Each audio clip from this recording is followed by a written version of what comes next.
honourable member for Don Valley West.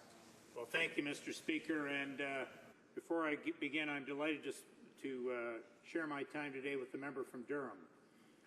Mr. Speaker, I'm pleased to rise today and support our government's efforts to help Canada's veterans find meaningful employment after their service is complete, and join in the support of Bill C-27, the Veterans Hiring Act.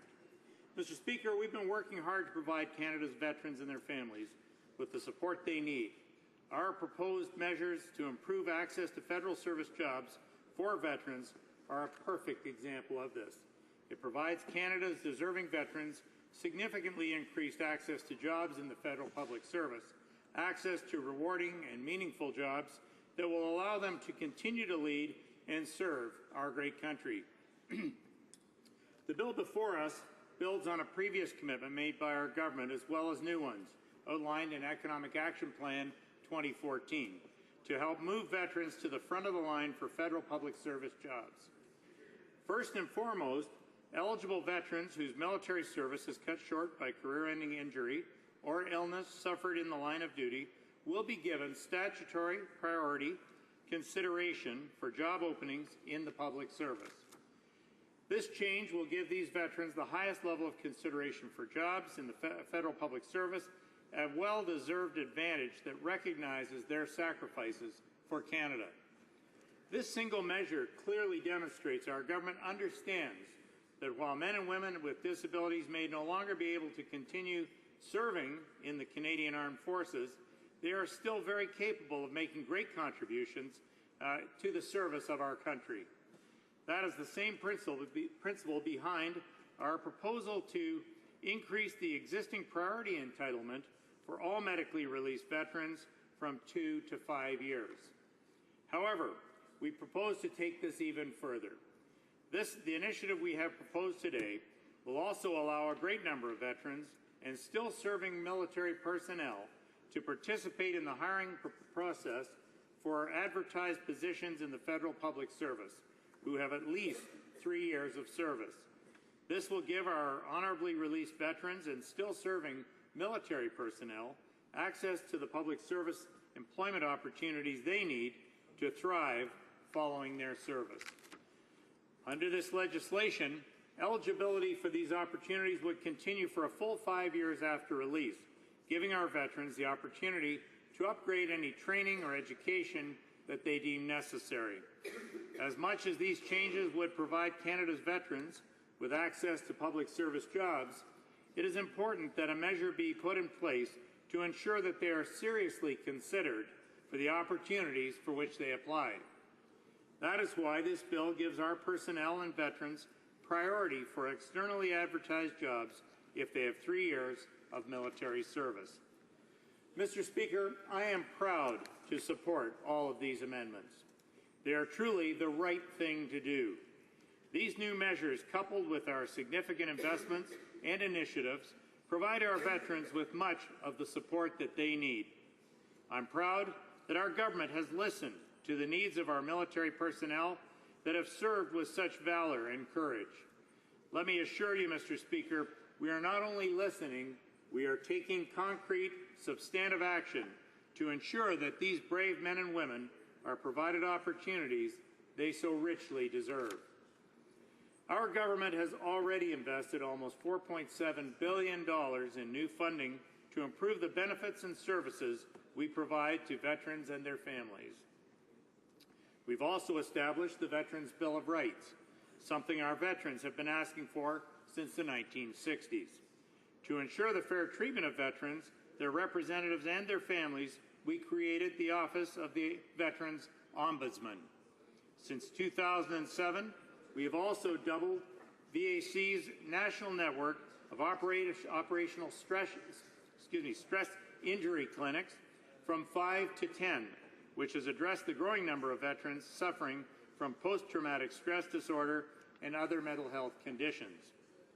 Further, since forming government, we've implemented many important mental health programs and initiatives, and they include developing access to a national network of more than 4,800 community mental health professionals so veterans can get the help they need wherever they live, establishing the VAC Assistance Service 24-hour toll-free line that provides veterans and their families with short-term professional counseling and referral services, including support for mental and emotional health concerns.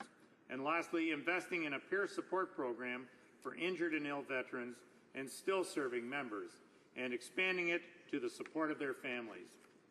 In 2008, we enhanced the critically acclaimed Veterans Independence Program so that thousands of veterans, widows, and caregivers could also receive the housekeeping and grounds maintenance services they need to remain in their own homes. In 2009, we restored and expanded benefits for approximately 3,600 Allied veterans and 1,000 families who had made Canada their home.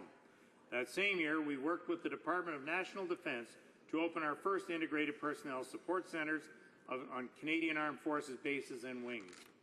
Today, there are 24 such centres across the country, as well as 7 satellite offices, so that more than 100 VAC employees are now working alongside their counterparts at National Defence to provide coordinated services for releasing military men and women. In 2010, we announced we were significantly enhancing the new Veterans Charter, change that we implemented in October 11 to better ensure that our most seriously injured veterans and their families are receiving the financial support they require. In order to serve veterans and their families better, faster, and in modern and convenient ways, we launched the Cutting Red Tape for Veterans Initiative. Through this initiative, we have 1, simplified our policies and programs for veterans, 2, streamlined business processes at Veterans Affairs, and 3rd, introduced new technologies. To better ensure Canada's veterans and Canadian Armed Forces personnel are making a successful transition to civilian life, we developed our Veterans Transition Action Plan. And we are supporting initiatives from the new Veterans Transition Advisory Council that are helping to raise awareness of the skill sets veterans have to offer to the private sector. Our government continues to work ambitiously to ensure Canada's men and women in uniform transition out of military life with the utmost of success. That is why we have been proud supporter and financial partner in the new Helmets to Hard Hats Canada program, a program that is providing veterans with opportunities for employment and apprenticeship in the construction industry. That is also why we are working with Corporate Canada and the Canadian Armed Forces in partnership with employers across the country to assist veterans in transitioning to civilian careers. Mr. Speaker, our government will continue to ensure that our veterans succeed after their service. And that's why we have brought forward these measures that build on all the investments and initiatives our government has made in support of our veterans. It establishes our unprecedented level of commitment to hiring veterans in the federal public service, and it delivers meaningful new opportunities for Canada's veterans and military personnel. Mr. Speaker, this legislation is a giant leap forward, not just for these remarkable men and women, but for our country. Canadian Armed Forces personnel and veterans are admired for their leadership and teamwork, and have executed their duties faithfully and effectively to serve our nation at home and abroad. They have taken up the cause to defend our rights and freedoms and preserve our way of life. They have the skills, training, and experience that make them strong candidates for federal public service jobs. Mr. Speaker, our government is committed to ensuring that when veterans leave military service, that they have the support they need to transition with the utmost success. That is why, Mr. Speaker, I urge all members in this House to give their full support to the changes that I've outlined here today, and I thank you for your time. Questions and comments? Questions et commentaires? L'honorable député de Alfred Pelin. Merci beaucoup, Monsieur le Président. Puis avant de questionner mon collègue sur son discours qui vient tout juste de livrer, j'aimerais souligner que chez les néo-démocrates, nous allons appuyer le projet de loi C-27, même si on considère qu'il ne va malheureusement pas assez loin, ce projet de loi-là. J'ai une petite question concernant en fait un détail assez précis. Je ne sais pas si mon collègue de l'autre côté va être capable de répondre, mais j'ai vu dans le projet de loi que les conjoints survivants des ex-membres des Forces armées canadiennes qui ont été anciens combattants dans la Deuxième Guerre mondiale et la guerre de Corée, eux vont avoir une préférence dans la nomination pour les emplois, en fait, pour la fonction publique, mais pas les conjoints des survivants des ex-membres des Forces canadiennes qui ont servi au moins 3 ans. Donc, ceux-là sont exclus de cette préférence-là. J'aimerais savoir pourquoi on a mis cette balise-là, parce que je dois dire que de ce côté-ci de la Chambre au NPD, on est en désaccord avec cette disposition-là, parce qu'on considère que les survivants des anciens combattants qui ont sacrifié leur vie pour leur pays méritent ce traitement préférentiel-là, peu importe où est-ce qu'ils ont servi. Merci, M. le Président. The honourable member for Don Valley West. Well, Mr. Speaker, let me first thank my colleague for the question. And I think it's important to recognize that this bill has been geared to not only veterans, but to their families, to ensure that our families are cared for. And I'd like to just draw the attention of the House to a quotation that the Minister of Veterans Affairs made not long ago. It said, quote, this is Minister from Vaughan, the Public Service Alliance of Canada has zero credibility on veterans issues. This is the group that opposes giving priority hiring for federal government jobs to injured veterans. Veterans stood up for Canada through thick and thin, while Peace Act stands for veterans only when it suits their political goals. Mr. Speaker, we as the government in presenting this bill want to provide an environment where our veterans will be cared for, where their families will have the ability to meet their needs, their bills, and will live a fruitful and fulfilling life after their years of service. And I believe that this bill does just that. Thank you.